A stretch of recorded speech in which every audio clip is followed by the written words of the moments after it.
Whose Premier League title won't be remembered? And if it's not remembered by the pagans, Arsenal fans will definitely remember you. Now, again, I know we didn't win the Champions League, Champions of Europe. You'll never think that, even though we have a European trophy. I know I want to amass all European trophies, but if you got Conference League, Europa League, I don't want to hear nothing, bro. You can't even put champions on the back. Respectfully, people, respectfully. Yeah, we didn't win the champs. It is what it is. There's something in my eye, but the show has to maintain. What annoys me, yeah, is sour grapes. And there's something in my eye. Again, I don't know what the hell that is. That must be the devil trying to rain on Arsenal's parade, but the show must go on.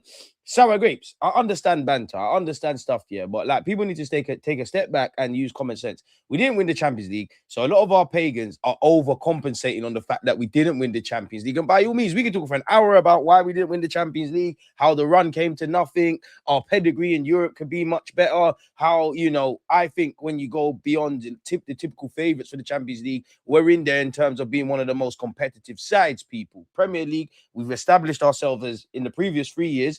Second, so one of the two best teams in the league, and obviously we've got over the line. Yeah, we can talk about that, but then once you're done talking about the champs, you have to talk about the Prem, because you look like to have your cake and eat it. You lot thought you had all your scripts, all your YouTube comments, all your non-Arsenal YouTubers make mad content about us. Non-Arsenal fans talk about us all the time. I wish football is always going to be tribal, but I wish there was a bit of common sense. You talk about us all the time, so you overcompensate because you thought you had everything prepared for us to bottle the league. We finally got the league done. You're calling it a PGMOL trophy. Not that, Chelsea, City, Man United could talk to me in that regard. Not the fact that if you look at the decisions that hasn't even been quantified on that, that the Athletic did that table around without PGMOL decisions, who would be top, would still be top, with top of fair play. And it doesn't negate for things that every team in this division has got away with, especially Manchester City with Fulham comes to mind, and all the things that Nunes has got away with. So yeah, for years, Arsenal fans were telling you about Rev. She told us shut up. So it's kind of beautiful. So you don't remember it because of the PGMOL stuff. You don't remember the stinky set pieces. And even if you don't remember, we will make you remember. But that's just me being silly. I don't really care what rivals think, and they shouldn't care what we think. Arsenal fans shouldn't seek validation. And I would say this year, Arsenal fans, you have to get used to this, because I do think there's a section of our fan base that, and I understand it, people call us unbearable. Everybody non-connected to Arsenal, especially with a social media presence or on a major platform, talks a lot of nonsense, yeah? You lot hit us over the heads and whatnot. You lot call us unbearable. We're going to be unbearable. And I would say for Arsenal fans, you need to understand we're hated for whatever reason. You need to understand that the goalposts always move. We've entered a new category. People know we're a good team. They might not like our methods. They might not like the way we play, etc. But we are a good team. Goalposts always move for good teams, good managers, good players. Better players and managers than Arsenal at this current moment in 2025, 26 season that's just gone has had that. That was done under George Graham. That was done under Arsene Wenger. That was done under Conte. That was done under Jose. That was done under Alex Ferguson. That was done under Pep Guardiola and several players. You win one Prem, but you didn't win it playing attractive. You never retained it. Can you do the three-peat? You ain't won in champs. The goalposts are always going to move. Get used to it. That's what happens in all aspects of life, people, really and truly. So I'd say Arsenal fans, get used to that. Get used to that and get used to that. But on the topic of not remembering, yeah, they mock us when we don't win silverware, like last year, and they show us Newcastle winning, Tottenham up shite winning, etc., etc., etc., etc., etc. And then we're in a scenario like this where, yeah, we're allowed to be sad about not winning the Champions League. It's shown that, in my opinion, the way we play defensive, stubborn to break down, it works in England. In terms of Champions League, it works to a point, but the individuals, we need a bit more individuality. We needed to protect the ball a lot better, and we need a bit more higher caliber attacking player that we can bet on if you're in finals. And I think for my team, actually off topic, there's a lot of things we can learn this season. Obviously, we got over the line in the Premier League. I have to appreciate what you lot did in May, how you lot locked in. And at the end of the day, whatever I have to say about City, congratulations to what Pep Guardiola has achieved in this division.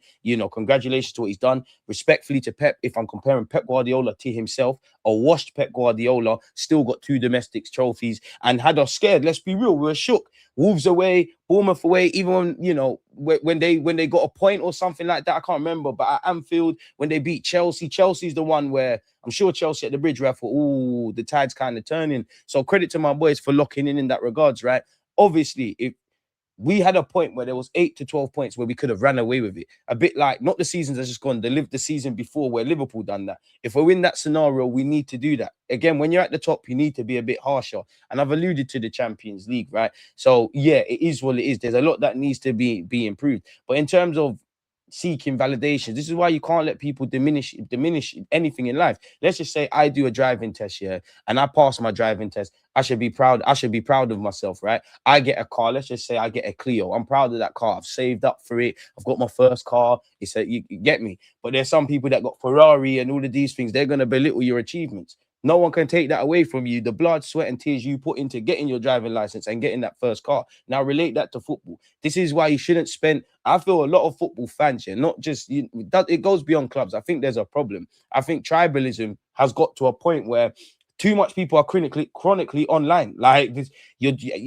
by all means, you shouldn't like if Spurs go and win. I don't want them to, and I shouldn't like it. And several examples of other clubs here, but it goes beyond hate. It goes into some next realm where you're letting it affect your personal life. Where I think a lot of people need to leave their houses and actually go and touch grass and remember what football's about. This doesn't just go for my team; it's about sharing moments. But this is why you shouldn't let people invalidate you, because they're going to say, oh, they mock you for not winning a Premier League for 22 years, then they mock you for getting one for 22 years. They can say what they want, because at the end of the day, everybody put their medals on the table. A lot of people are participating. A lot of people are commenting. Chelsea were in a title race, they're 10th. Man United haven't finished above Pep Guardiola since he's been here. He's dumped a treble on their head. He's got, they lost to Spurs in the final. It's been 13, 14 years for the biggest club in the land. You get where I'm going with all of that, people. It's taken us 22 years. You go and look at a lot of the traditional Spurs, they're not a big side, and Spurs are still counting in it for a Premier League. Look at their league title droughts. Yes, we need to do what we need to do in Europe, but don't shift the goalposts, and by all means, in fact, don't even shift the goalposts. Waffle about the Champions League, but at some point you got to talk about this domestic campaign, because the other 19 teams need to come get their shit back. Now, for Arsenal Football Club, you got me into a Champions League final. We haven't seen us win a European trophy. I need you to do that in my lifetime. Another thing I need you to do immediately is retain the title, something we've never done. It's one thing buying a chain or a Rolex. You got to make sure you can defend it. And I got this around my neck. I don't want Arsenal, make sure I don't get robbed. But as I said, last season, they mocked you for not getting over the line and it came to nothing. This season, you've got over the line. Of course, and as on the topic of doing things better, we've shown we can win a marathon. We need to show we can win a sprint. That being the League Cup final and the Champions League final. Two very different finals, right? But let's stick on this, if I'm honest with you. It's silly. You really think this isn't going to be remembered? And I'm not even talking about the wider world of football. I don't care if it's not remembered, because I'll remember you. Two, I've seen 4 titles in my lifetime. 3 that I can vividly remember in it, if I'm completely honest with you.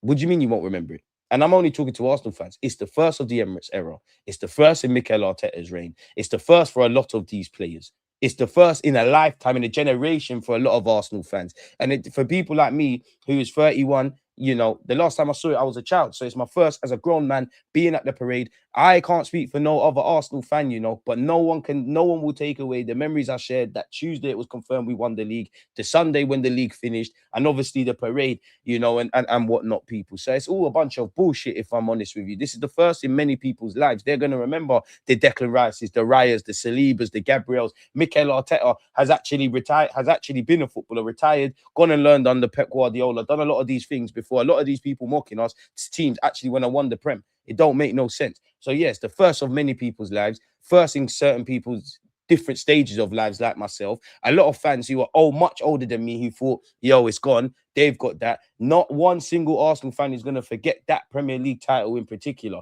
And that's all it's about, people. And that goes for us. That goes for other people. It is what it is, people. I just think it's a bunch of bullshit. And I think, this whole tribalism, point scoring crap, there's a space for it, but that doesn't speak for what football's about. Like, we should all be football purists at its basic level. But whether you are or you're not, we've won the Premier League. There's an element of pressure that is on and goes up because you've reached the pinnacle, but there's a pressure that goes off because it's been 4 years under Mikel Arteta specifically fighting for this, because it's been 22 years, and there'll be so many memories. The blood, sweat and tears of Gabriel Magalhaes and Saliba, Newcastle away will be remembered. Max Dowman, Everton will be remembered. North London Derby, Eze will be remembered. Gyökeres has had his moments. Not a single player, if you're not part of that back five, Lewis Skelly, Rice, have really done it for the majority of the season. A lot of our attacking players need to get their acts together, because this season you stunk it. Last season you stunk it. But it might not have been your best individual season. It's your most memorable season. Because in the grand scheme of things, when Gabriel, big up Jesus as well, when Jesus, Odegaard, Martinelli, Saka, they were scoring and whatnot, and they had that great season, what did it come to? The season after that, where we locked in at the last day of the season, last stage of the season, what did we get out of it? The season after that, what happened? This year, there's something tangible. Winners win, losers explain. We have to explain why we didn't win the Champions League. You don't have to explain why the other 19 teams let us do this. You know, you lot out-bottled the bottlers. That's another thing, really and truly. But this is what I'm talking about. And next season is going to be interesting because there's an element of unknown in the sense that I think Spurs are going to, I'm not saying they're going to be in a title challenge, but De Zerbi's a serious manager. They've got one game a week. Carrick, we're going to have to see what you can do in terms of recruitment and playing more than 40 games because we've actually won more than Man United have played. But there's that. City are still going to be up there. We don't know what Maresca's going to do. There's a lot of, Areola's a very good match, for my opinion, in Liverpool. Obviously, Pep's gone. The one thing Arsenal have over a lot of these sides here is stability. A lot of things that these clubs need to do, we done 2-3 years ago. Now it's more about just adding a bit of spice, getting a 1-2 attackers, evolving the system in certain aspects. A lot of teams got to go back to the drawing board. So we can take advantage of that. But then there is an element of the unknown. And last time I checked, because Pep left, certain man finished ahead of him in 10 seasons. We're one of the only teams to win the Premier League in a Pep Guardiola era. Not everybody can say that. It's a madness, people. So yeah, there's an element of uncertainty with how other teams are going to play. But at this moment in time, because Pep's left, Mikel Arteta is the only manager with this around his neck. So yeah, moral of the story, we don't care. We don't care whether you remember us or not. If not, we're going to shove it down your throats each and every time. Pause. And if you don't remember, then you don't remember. But we'll remember in it. We'll remember in it. We'll remember in it. We'll remember in it. Goalposts always going to move. I remember people saying Liverpool, VAR, Prem, and COVID. People used to say this about Chelsea, about Arsenal, about Man United. I know people like to have selective memory, but yeah, a lot of people don't want to face front. A lot of people, their only highs, and they've been more emotionally attached to my football club than theirs. Their highs in football have come with nothing to do with their football club that they've been supporting. It's our failures. And by all means, that's banter, but that's sad. You'll never meet a hater doing better than you. People call us Netflix FC. They're always talking to me about next season. People say we waffle about the past. You're talking about the past. Like, I've got hell of my Man United mates in my YouTube comments and actually in my group chat that want to have their cake and eat it. All right, Arsenal have never won the Champions League. All right, cool. It's taken 22 years. You can't have your cake and eat. You can't chat shit and then rebuttal with. And that's another thing. Every rebuttal is not being rattled. But you can't hit me with, we're Man United, we're the biggest in the land. Cool, you are the biggest in the land. I'm 31. You, man, ruined a couple. Like, we won battles. You lot won wars. You lot ruined childhoods, Big bad Man United. Never won the Premier League while Pep Guardiola was here. Didn't finish above him for 10 seasons. 13, 14 years without a Champions League. An iPhone had a button the last time you lot done that. Biggest club in the land. Pep dumped a treble in your head, and you've been reduced to banter.